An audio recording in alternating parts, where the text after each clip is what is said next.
on the boardwalk. My name is Emily and I'm one of the cheetah keepers here at the Columbus Zoo. Now you are standing near our watering hole, and that's actually a pretty unique place in our Heart of Africa region because we designed it after a watering hole you might see out on the savannah. So if you ever get the chance to go on a safari, you probably come to a watering hole just like this one because you never quite know what you're going to see. Water is a very scarce resource and it attracts many different animals for many different reasons.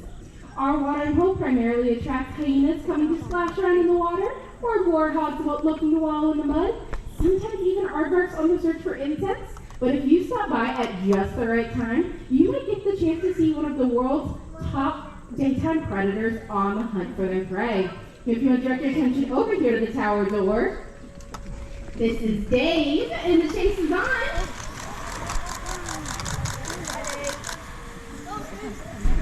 Oh, he's bringing up me.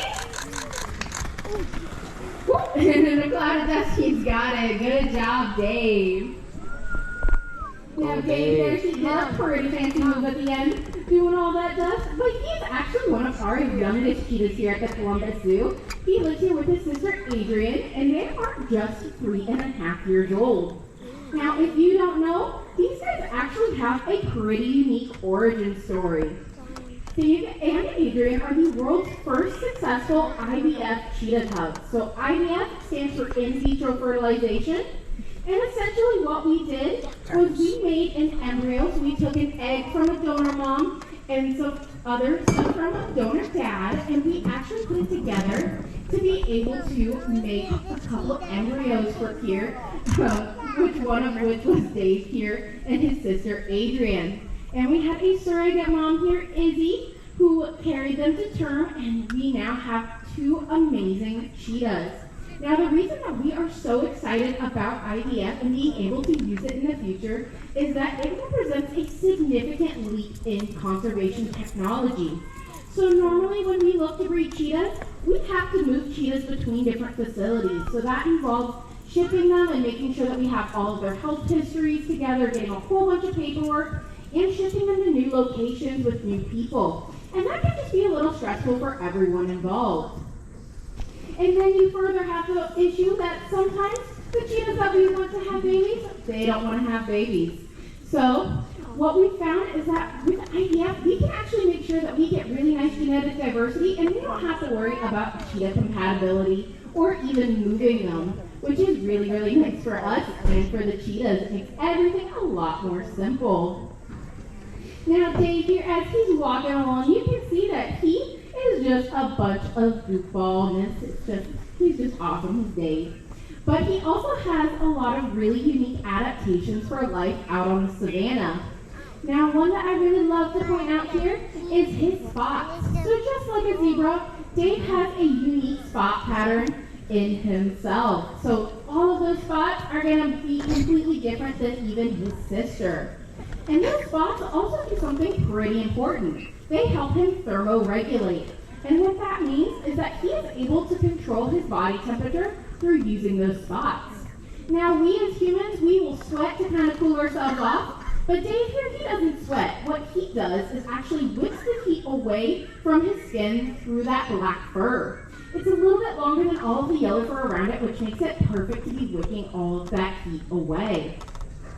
And when Dave gets to start running, he uses his claws to do that really nicely. So he has something called semi-retractable claws. And those are basically stick out a little bit all the time, like your dog's claws at home. And they help him to get a lot of traction and to really get into the dirt. And that helps him to accelerate to about 60 miles per hour in as little as 3 seconds, which is amazingly fast. But once Dave gets up to those really impressive speeds, he needs to be able to maintain them. And the way that he is able to do that is through the use of his tail. So Dave has a tail that's a little bit different than, say, our lion next door.